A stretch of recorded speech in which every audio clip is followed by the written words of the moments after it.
Dominique Jamais, bonjour. Bonjour. Nous vous remercions d'accorder cet entretien à l'agence Info Libre. Tout d'abord, vous êtes donc tête de liste pour la circonscription Île-de-France pour les élections européennes pour Debout la République. Je vous demanderai en quelques phrases tout d'abord de vous présenter. Bien. Je suis... ma profession, c'est journaliste. Je suis écrivain également. Et... je ne pense pas qu'un journaliste soit un citoyen de seconde zone. Au contraire, je pense qu'un journaliste a plus de devoirs civiques que d'autres personnes, que d'autres professions. Je me suis toujours intéressé à la politique. J'ai toujours été intéressé ou passionné par la vie de la cité. Et j'ai décidé de franchir le pas, c'est-à-dire de passer du rôle d'observateur, du rôle d'analyste, du rôle de commentateur au rôle d'acteur engagé dans la politique. Votre choix s'est donc tourné vers Debout la République. Oui. Quel est donc l'esprit de ce parti et qu'est-ce qui vous a fait y adhérer? J'ai à plusieurs reprises, c'est la suite au fond de ce que j'avais commencé à vous dire, j'ai essayé à plusieurs reprises de faire de la politique. Et j'ai été rebuté à plusieurs reprises aussi, parce que la vie politique, le milieu politique, la classe politique, ça peut être passionnant, c'est également lourd de déceptions, cela a pas mal de défauts, c'est critiquable sous plus d'un aspect. C'est-à-dire que, par exemple, il y a très longtemps, je n'ose même pas vous dire quand j'ai commencé dans la vie, j'ai commencé dans la politique aussi, et j'ai adhéré à l'UNR lorsque le général de Gaulle est revenu au pouvoir, et j'ai très vite quitté ce mouvement parce que le général de Gaulle, c'est de l'histoire maintenant, était revenu au pouvoir pour garder l'Algérie à la France, et que quelques temps après, il est apparu que ce n'était plus son intention. Donc cela m'a dégoûté de la politique active pour un moment. Et puis par la suite, j'ai fugitivement, très peu de temps, adhéré au RPR de Jacques Chirac. Et là, c'était à la fois la trahison des promesses, les reniements sur le programme qui caractérisaient le RPR de Jacques Chirac, et puis surtout, vu de l'intérieur, la politique qui ressemblait surtout à un nœud de vipère, à un panier de crabes. Ce n'était que magouille, élections truquées, petites ambitions. Donc j'ai une deuxième fois abandonné la politique, et je me suis engagé une troisième fois il y a 12 ans, lorsque Jean-Pierre Chevènement s'est porté candidat à l'élection présidentielle, parce que j'adhérais à ce qu'il disait. Il disait deux choses essentiellement. La première, c'est que l'identité et la souveraineté, l'identité de la France et la souveraineté de la nation étaient menacées, et que pour défendre ce qui lui paraissait lié, c'est-à-dire la République et la nation, il faisait appel aux républicains des deux rives, comme il disait, c'est-à-dire aussi bien aux gens qui venaient de la gauche qu'aux gens qui venaient de la droite, qu'il voulait rassembler autour de la défense de la France. Bon. Et puis Jean-Pierre Chevènement, comme vous le savez, a échoué, et j'ai abandonné la politique. Et puis, il y a quelques années, j'ai commencé à suivre avec intérêt le parcours de Nicolas Dupont-Aignan, fondateur de Debout la République, et j'y ai retrouvé tout d'abord les mêmes idées qui m'avaient fait adhérer à la candidature de Jean-Pierre Chevènement. Et puis j'ai eu l'agréable surprise, la double surprise de m'intéresser, enfin de lier connaissance de plus près avec ce parti politique, au moment où, n'est-ce pas, il n'était pas au pouvoir, il n'est toujours pas au pouvoir d'ailleurs, c'est-à-dire dans un climat, dans une ambiance où ce n'est pas les questions de carrière, la course après les postes, les ambitions personnelles qui déterminent les gens qui adhèrent à ce mouvement, mais les convictions. En d'autres termes, et pour être très clair, quand on adhère à Debout la République, ça n'est pas pour se dire il y a une chance de devenir conseiller municipal, maire, député. Non, c'est parce qu'on y croit. Et deuxième raison, non seulement le programme dont on va reparler, si vous le voulez, le programme de Debout la République, les idées que défendait ce mouvement me convenaient, mais ce qui est fort important, la personnalité de Nicolas Dupont-Aignan, c'est-à-dire le fait que ce soit quelqu'un qui ait préféré défendre ses idées que faire une carrière, qui est sur la même ligne depuis des années et des années, une ligne courageuse, une ligne personnelle, le fait que ce soit quelqu'un de compétent, d'intelligent, de sympathique et d'intègre m'a déterminé. Donc vous voyez, accord sur les idées, accord sur la personne, et c'est ainsi que je suis entré dans ce parti politique il y a 2 ans, et l'on m'a désigné donc comme candidat aux élections européennes. D'accord, vous avez mentionné le programme. Est-ce que vous pourriez développer quelques points cruciaux pour ces élections européennes? Bien sûr. Nicolas Dupont-Aignan se définit comme gaulliste et définit son parti comme gaulliste. Nous savons que le général de Gaulle est mort. Mais cela veut dire 2 choses. La première, c'est que il adhère profondément à la logique de la Ve République, c'est-à-dire la logique qui a présidé au début de la Ve République, c'est-à-dire des institutions fortes, un État structuré, puissant, comment dirais-je, l'élection du président de la République au suffrage universel, le référendum, le contrôle par le peuple du pouvoir, d'une part, et sur le plan du contenu et non plus sur le plan institutionnel, ce que ce mouvement a retenu du général de Gaulle et ce à quoi il est fidèle, c'est l'idée que le temps où l'État-nation n'existera plus, l'époque de la fusion, de la dilution de la nation dans de grands ensembles, de la supranationalité, de grands empires multinationaux, multipolaires, n'est pas encore venue, que la France a encore une raison d'être, que le moment n'est pas venu d'écrire le mot « fin » sur la dernière page d'un chapitre d'un livre qui serait clos. La France est un pays, un vieux pays, un grand pays, peut-être pas par la surface, peut-être pas par la superficie, mais par son passé, par l'histoire qui a été la sienne, et également par le message dont elle a été porteuse, qu'elle porte peut-être encore, et puis par une certaine qualité de sa civilisation, de sa culture, par une originalité, par sa langue, par sa personnalité. La France, ce n'est pas la Belgique, ce n'est pas la Slovénie, ce n'est pas l'Espagne, ce n'est pas Malte. La France, c'est la France. Et telle qu'elle, c'est un pays dont à l'heure actuelle, aussi bien les institutions que l'identité même sont attaquées, sont mises en question par un certain nombre de facteurs. D'une part, la tournure qu'a prise la construction de l'Union européenne, et d'autre part, les menaces qui pèsent aussi bien démographiquement que politiquement sur l'indépendance, sur la souveraineté de ce pays. Alors, justement, concernant cette construction européenne, donc la ligne de Debout la République, c'est donc d'influencer la construction européenne et de tourner, d'aller vers plus, vous m'arrêtez si je me trompe, mais vers une Europe des nations. Oui, non, vous ne vous trompez pas.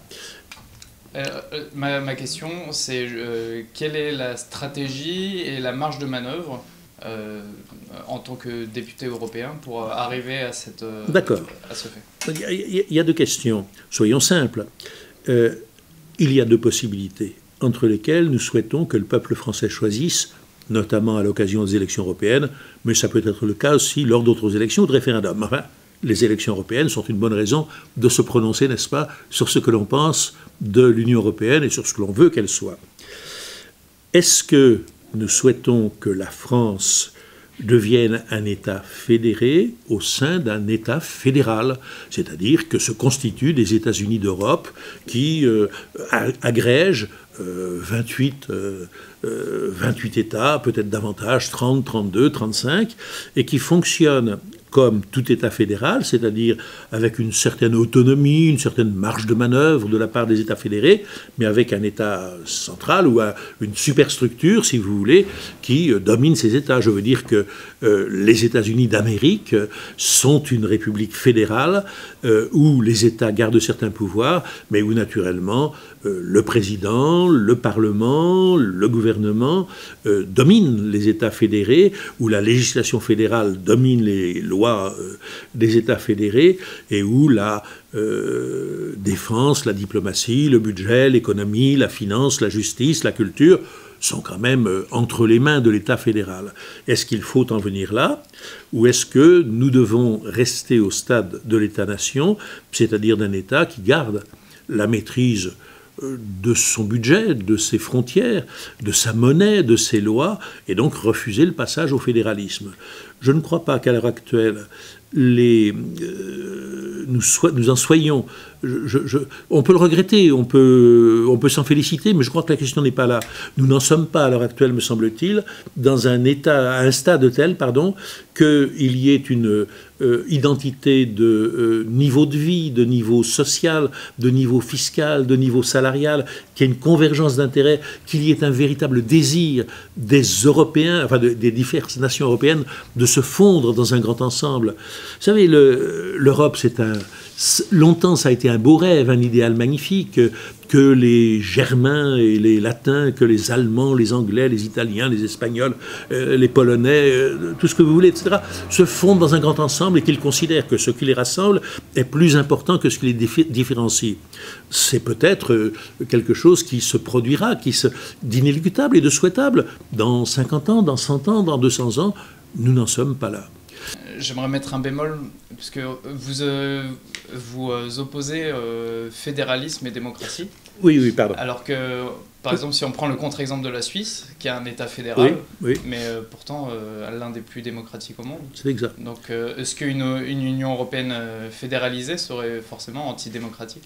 Voilà, vous me faites retrouver ce que j'avais perdu de vue, excusez-moi. L'Europe était un idéal. Cet idéal est aujourd'hui géré par une technocratie, par une bureaucratie, par des banques, par des comptables, par des usuriers, par des hommes en gris, par des gens qui, d'aucune manière, ne peuvent répondre à la demande, ne peuvent répondre aux souhaits d'harmonie, de concorde, d'élan, d'exaltation, d'unité, qui peut être celui d'une population ou d'une jeunesse. Les choses se sont passées de telle manière, l'Europe s'est bâtie de telle façon que les institutions européennes, les instances européennes qui ont du pouvoir ne sont pas démocratiques. Et que la seule instance démocratique, c'est-à-dire le Parlement, n'a pas ou n'a guère de pouvoir. C'est complètement boiteux. C'est-à-dire qu'on a, comme vous le savez, une commission qui est composée assez bizarrement d'ailleurs de membres nommés par les États. Et, comment dirais-je, chaque État membre de l'Europe ayant droit à un commissaire, c'est-à-dire qu'il n'est tenu aucun compte des différences de population entre les peuples pour déterminer le nombre des commissaires. Malte a droit à un commissaire, l'Allemagne a droit à un commissaire, le Luxembourg a droit à un commissaire, la France a droit à un commissaire, c'est assez bizarre. Bon.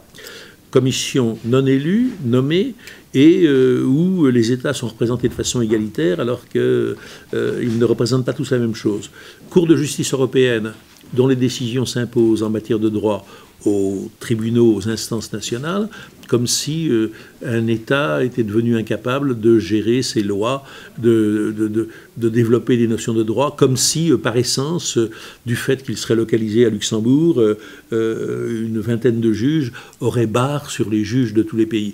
Banque centrale de Francfort, c'est-à-dire une banque qui a dessaisi les États d'un droit essentiel, d'un droit consubstantiel à la notion même d'État, c'est-à-dire le droit de battre monnaie et de gérer sa monnaie. L'Europe, l'Union européenne, est comme un édifice que l'on aurait pourvu de 2 ou 3 piliers, puis d'un toit, sans s'occuper des portes, des fenêtres, des murs, de l'aménagement intérieur, etc., etc. c'est complètement boiteux.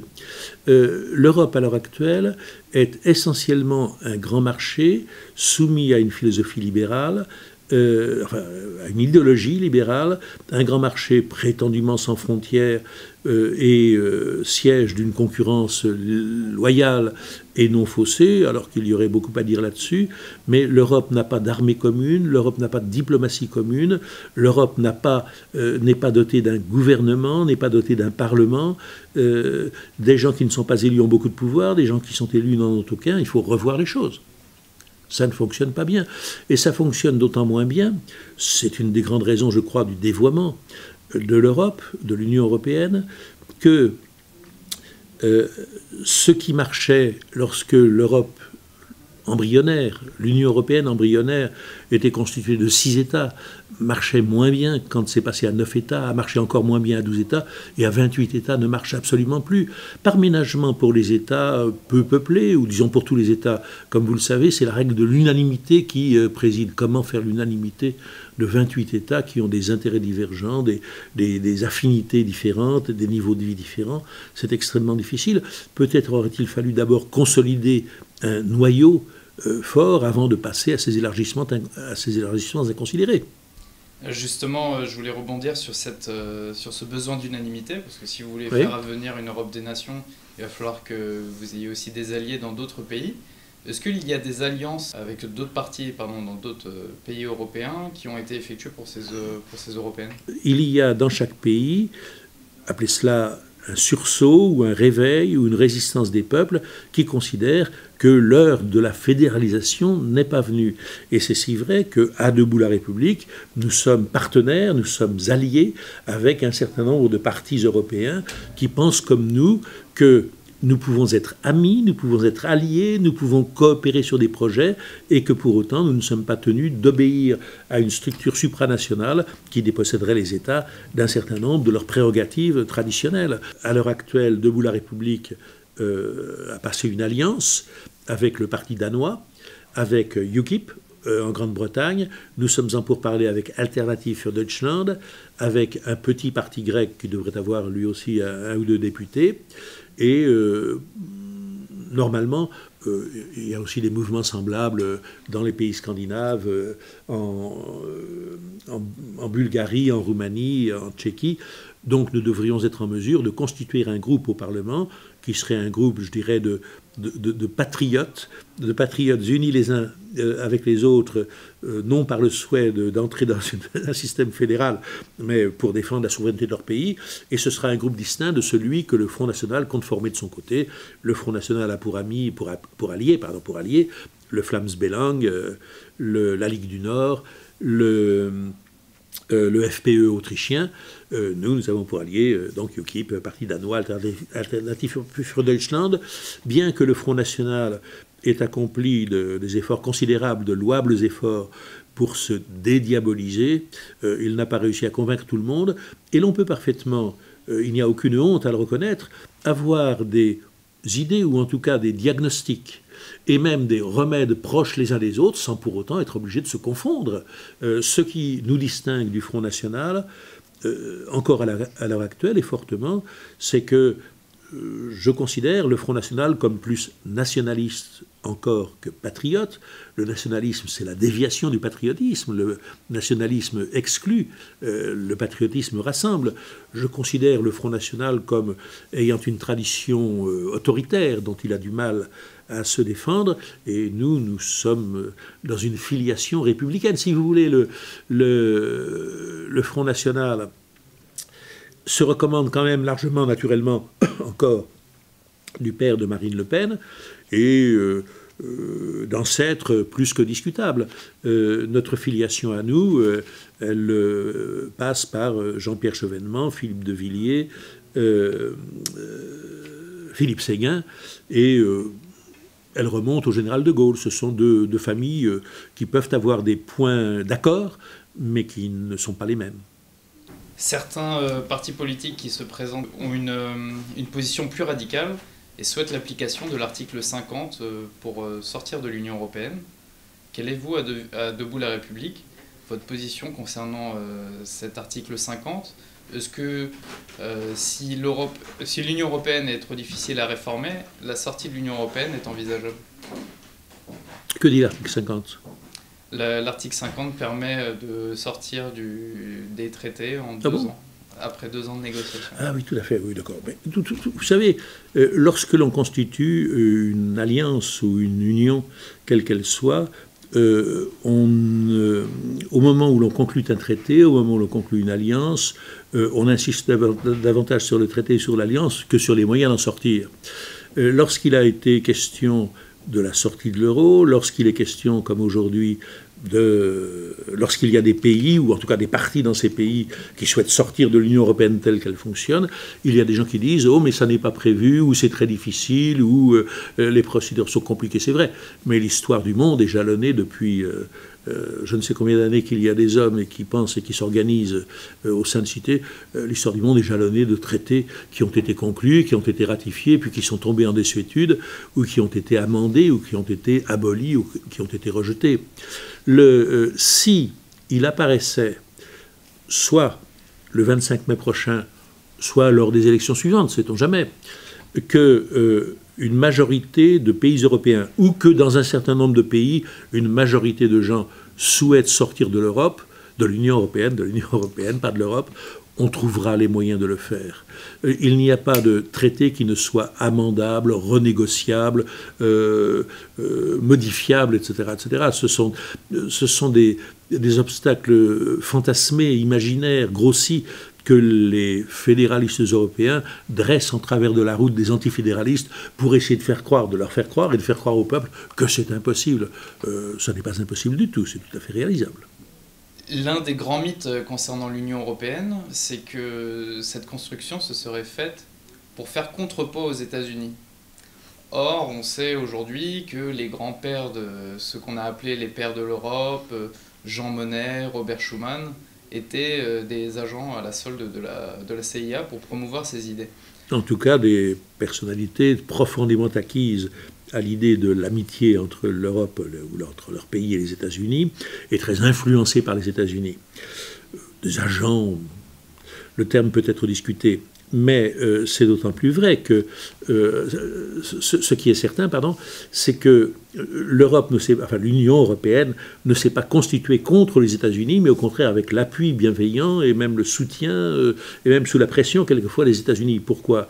Parce que dans les années qui ont suivi immédiatement la Deuxième Guerre mondiale, ces années de guerre froide, le souci des États-Unis n'était pas seulement ou pas tellement d'aider l'Europe à penser ses plaies, à se reconstruire, cela existait, mais que celui de constituer une force capable de résister à une éventuelle invasion soviétique, de faire contrepoids au bloc communiste, et le rapprochement rapide après la Seconde Guerre mondiale, et qui n'était pas inscrit d'avance dans les astres, le rapprochement entre des pays qui avaient fait la guerre dans des camps différents et qui pensaient tout juste les plaies de cette guerre, entre l'Allemagne et l'Italie d'une part et la France et les pays du Benelux, ce n'était pas évident, les États-Unis ont poussé à la roue. Et lorsque l'on dit que c'est grâce à l'Europe que nous avons eu la paix, on pourrait faire observer que l'Europe a bel et bien été conçue comme une machine de guerre pour un éventuel troisième conflit. Et quand on voit ce qui se passe actuellement en Ukraine, on est aussi encore en droit de douter de cette phrase « l'Europe c'est la paix ». On voit que oui, on est d'autant plus en droit d'en douter, absolument, que l'Union européenne, qui est... si l'on... disons les choses autrement, disons les choses simplement. Si l'on additionne le produit intérieur brut, le produit national brut de tous les pays européens, des 28 pays, cet ensemble de 500 millions d'êtres humains est effectivement l'ensemble économique, financier, industriel même, le plus important du monde. L'Union européenne est potentiellement la première puissance du monde. Mais d'abord, l'Europe n'est pas constituée en État fédéral, et surtout, si ces pays constituent, mis ensemble, une très grande puissance économique, diplomatiquement et militairement, on ne peut pas dire que l'Union européenne pèse d'un grand poids dans les affaires du monde. Parce qu'elle n'a pas réussi ni à se doter d'une armée commune, ni à penser une diplomatie commune, et parce qu'elle reste soumise, très largement soumise, sur le plan économique également d'ailleurs, à l'influence, à l'hégémonie des États-Unis. L'Union européenne, qui aurait pu, lors de la récente crise ukrainienne, crise qui n'est pas terminée, l'Union européenne qui aurait pu et dû jouer un rôle de médiateur, d'apaiseur, a au contraire s'est conduite, comme trop souvent, comme le caniche des États-Unis. Elle a été à la remorque des États-Unis, et au lieu d'éteindre l'incendie, elle a soufflé sur les braises. C'est tout à fait dommage que l'Union européenne, sur ce plan-là, ne soit pas faite. Et d'ailleurs, cette observation sur l'actualité m'amène à dire que la logique, et peut-être même la facilité, il en a été question d'ailleurs dans les premiers temps de l'Union européenne, à cause du climat de la guerre froide. Mais peut-être que la logique et la facilité et l'intelligence auraient été de commencer par doter l'Europe d'une défense commune, d'une diplomatie commune, par essayer de construire et de cimenter l'Europe sur la base d'une politique étrangère, voire d'une politique militaire commune, et que le reste serait venu de surcroît peu à peu et par la suite. Lorsque l'on a créé l'euro, dont le fonctionnement est satisfaisant pour certains pays et ne l'est pas du tout pour d'autres. Lorsque l'on a créé l'euro, on a procédé assez bizarrement, car il est curieux de doter d'une monnaie commune des pays qui n'ont pas une organisation politique commune. Habituellement, on fait ça à l'inverse. Des pays qui ont une organisation politique commune se dotent naturellement d'une monnaie commune et pas le contraire. Très bien, alors je vais continuer. Donc tout à l'heure, on parlait du fait que les États-Unis aient participé, poussé la construction européenne. Il va y avoir un nouveau pas qui va être fait dans la direction de la création d'un bloc nord-atlantique entre le Canada, les États-Unis et l'Union européenne, qui s'appelle, il porte plusieurs noms, le TAFTA, le traité transatlantique. Quelle est la position de Debout la République concernant ce traité ? Et quelles seront les positions des députés au Parlement concernant ces votes ? Conjoncturellement, le rapport de force entre les États-Unis et l'Europe à l'heure actuelle fonctionne à l'avantage des États-Unis. C'est-à-dire que si ce pacte était conclu, si les négociations en cours à l'heure actuelle aboutissaient, se créerait un marché commun, un marché ouvert, entre une puissance, les États-Unis, qui se portent bien, dont certains secteurs sont en position de force et de domination, et une Europe qui se porte moins bien et dont certains secteurs sont particulièrement fragiles. Je pense notamment à l'agriculture, à l'agroalimentaire, et également à certains secteurs industriels. Et puis, philosophiquement, et non plus conjoncturellement, ce marché commun, du moins tel qu'il semble se présenter, verrait pour la première fois des multinationales, des entreprises, de grandes entreprises privées, dialoguer d'égal à égal avec les États, alors qu'habituellement les pactes, les traités ne sont pas conclus entre des grandes entreprises et des États, ou entre des grandes entreprises de plusieurs nations. Enfin, si, bon, passons, oublions. Disons qu'habituellement, ce sont les États qui négocient les traités et non pas les entreprises. Et là, la part du secteur privé dans la négociation et ensuite dans le fonctionnement de ce marché est démesurée. Ce sont, comme vous le savez, des tribunaux arbitraux dominés par des puissances privées qui seraient susceptibles éventuellement d'attaquer les États en justice et de les faire condamner. Et puis, troisième point, les normes environnementales, sanitaires, sociales qui prévalent aux États-Unis ne sont pas les mêmes que celles qui prévalent en Europe, elles leur sont inférieures en qualité pour ce qui concerne la santé et l'environnement, en dignité pour ce qui concerne les normes sociales. Et il est évident qu'il y a une pression extrêmement forte à l'heure actuelle venant de l'autre côté de l'Atlantique pour que les choses se négocient dans le sens du niveau le plus bas pour que ces normes soient abaissées. Ce sont donc trois raisons: le rapport de force, le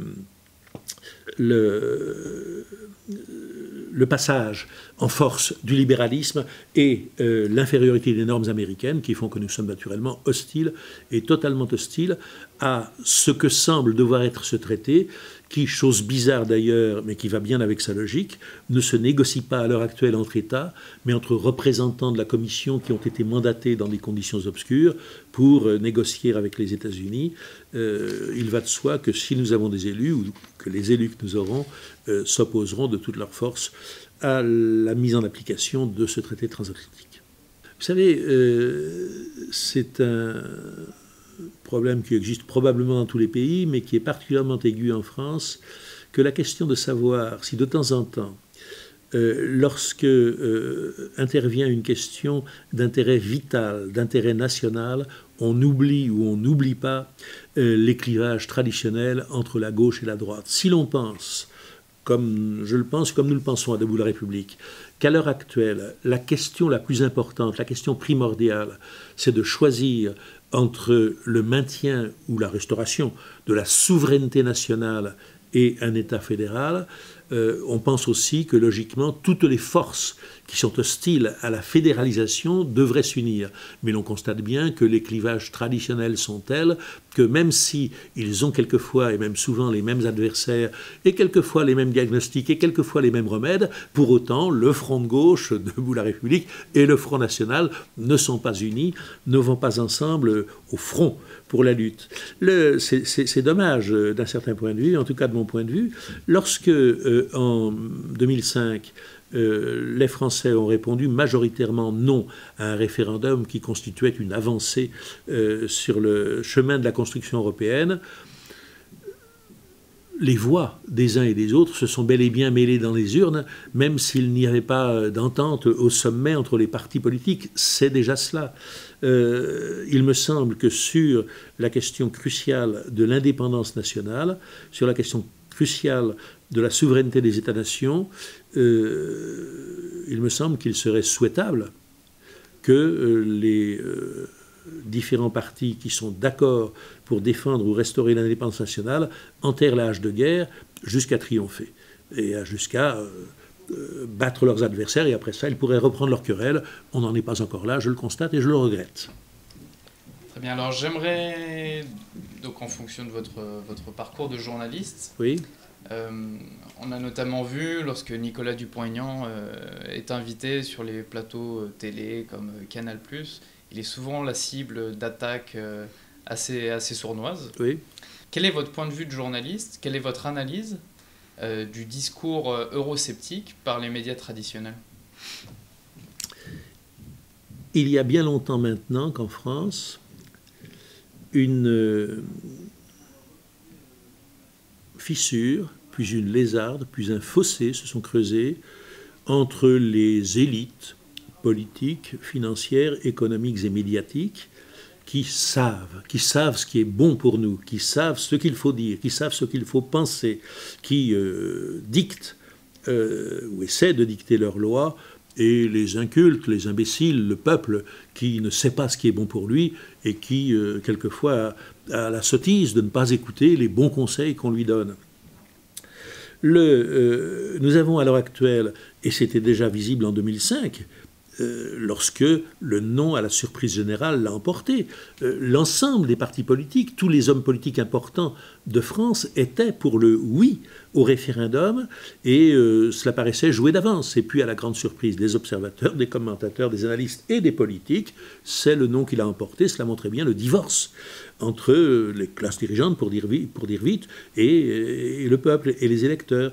Depuis, les choses ne se sont pas arrangées, et l'on constate à l'heure actuelle exactement, ou à peu près exactement, le même comportement de la part des médias et de la part des classes dirigeantes, enfin des classes politiques dominantes, vis-à-vis des questions européennes, vis-à-vis de l'Union européenne, comme d'autres problèmes, la politique d'austérité, la politique de rigueur, etc., qu'en 2005.